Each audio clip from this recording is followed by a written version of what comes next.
বিসমিল্লাহির রহমানির রহিম। আজকে আলোচনা করব বিএনপির চেয়ারপারসন, তিনবারের সাবেক সফল প্রধানমন্ত্রী মজলুম দেশনেত্রী বেগম খালেদা জিয়া সম্পর্কে। আমি যখন ছোট ছিলাম তখন আমার শহীদ জিয়াউর রহমানের সাথে দুইবার হাত মেলাবার সুযোগ হয়েছে, হ্যান্ডশেক করার, এবং দূর থেকে টিভির মাধ্যমে বিভিন্ন জনসভায় তাকে দেখার সুযোগ হয়েছে।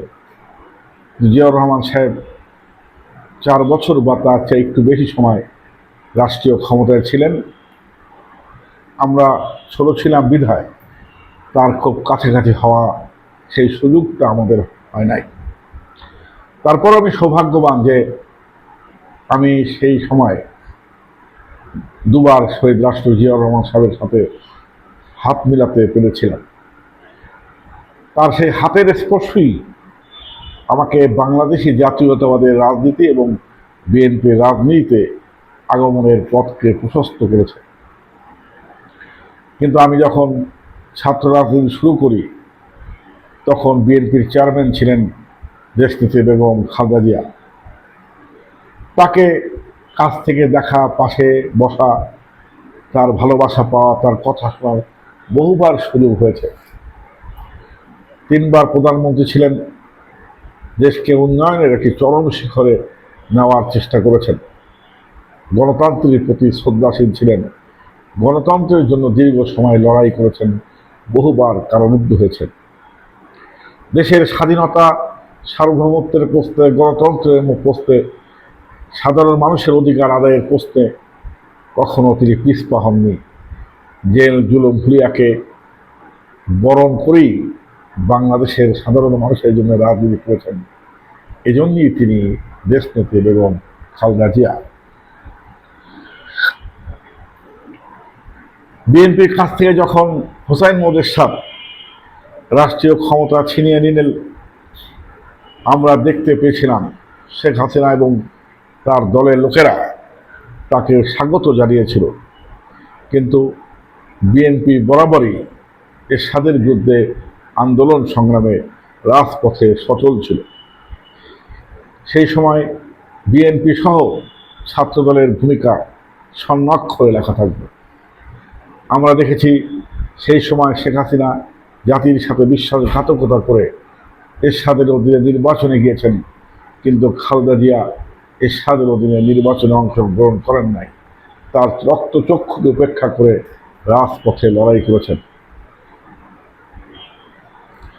তিনি সংসদীয় গণতন্ত্র, নারী শিক্ষার উন্নয়ন, বাংলাদেশে সংসদীয় সরকার চালু, সংবাদপত্রের স্বাধীনতা, বাংলাদেশের স্বাধীনতা সার্বভৌমত্ব রক্ষা এবং গণতন্ত্রকে প্রতিষ্ঠিত করার জন্য যিনি আপসহীন ভূমিকা পালন করেছেন তিনি হচ্ছেন দেশনেত্রী বেগম খালেদা জিয়া।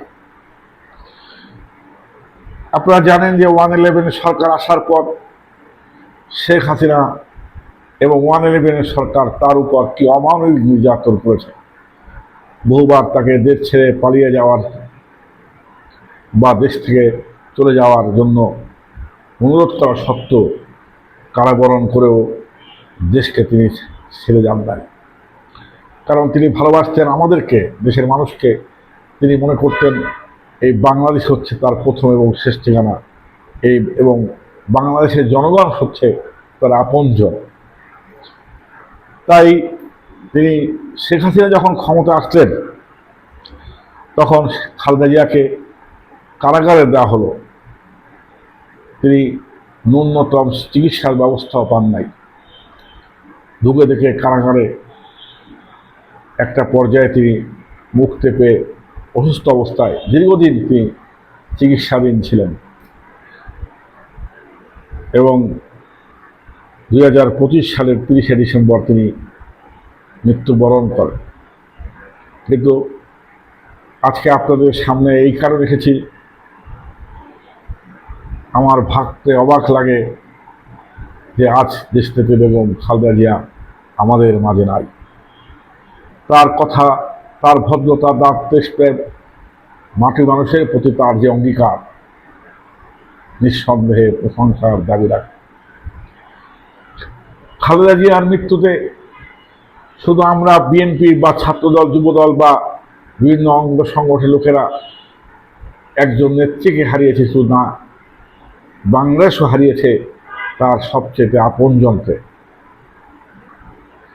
তাই তো আমাদের বিশ্বাস, যতদিন বাংলাদেশ থাকবে, বাংলাদেশের মানচিত্র থাকবে, বাংলাদেশের জনগণ শ্রদ্ধার সাথে স্মরণ করবে এই আপুসীন মজলুম দেশপ্রেমী বেগম খালেদা জিয়াকে।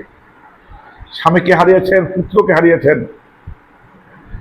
বড় সন্তান প্রতিহিংসার কারণে দেশে ফিরতে পারে নাই, অনেক কষ্ট নিয়েও এদেশে অবস্থান করে স্বৈরচাষীদের রক্তচক্ষু উপেক্ষা করে রাজপথ প্রকম্পিত করেছিলেন। আমরা ভাবতেও পারি না আমাদের নেত্রী আমাদের মাঝে নাই। তার সেই কণ্ঠ, তার সেই আলোচনা, তার সেই দেশপ্রেম, রাজপথের প্রতি তার যে অবিচল বিশ্বাস, এ সমস্ত কারণে তাকে বিশ্বের মানচিত্রে একটি অনন্য দৃষ্টান্ত স্থাপন করেছেন তিনি। আমি দেশনেত্রী বেগম খালেদা জিয়ার বেহেশত কামনা করি। আমাদের চিন্তা, চেতনা, আদর্শে প্রতিটি মুহূর্তে যাকে আমরা শ্রদ্ধার সাথে স্মরণ করি তিনি হচ্ছেন দেশনেত্রী বেগম খালেদা জিয়া। হে আল্লাহ, আমাদের আদর্শের নেত্রী, বাংলাদেশের মাটি মানুষের নেত্রী দেশনেত্রী বেগম খালেদা জিয়াকে আপনি বেহেশতে সুউচ্চ স্থান দেবেন, এই প্রত্যাশাই রইল আমার। আমি খালেদা জিয়ার বেহেশত কামনা করি। তার সুযোগ্য সন্তান আজকে প্রত্যক্ষ নির্বাচনে রাষ্ট্রীয় ক্ষমতায়, তিনি শহীদ জিয়া এবং খালেদা জিয়ার প্রতিচ্ছবি। আমাদের বিশ্বাস যে বিএনপির চেয়ারম্যান জনাব তারেক রহমান বাংলাদেশের মাটি মানুষের মুখে হাসি ফোটাবেন। তার মুখে চোখেই আমরা জিয়া এবং খালেদা জিয়াকে দেখব। খোদা হাফেজ।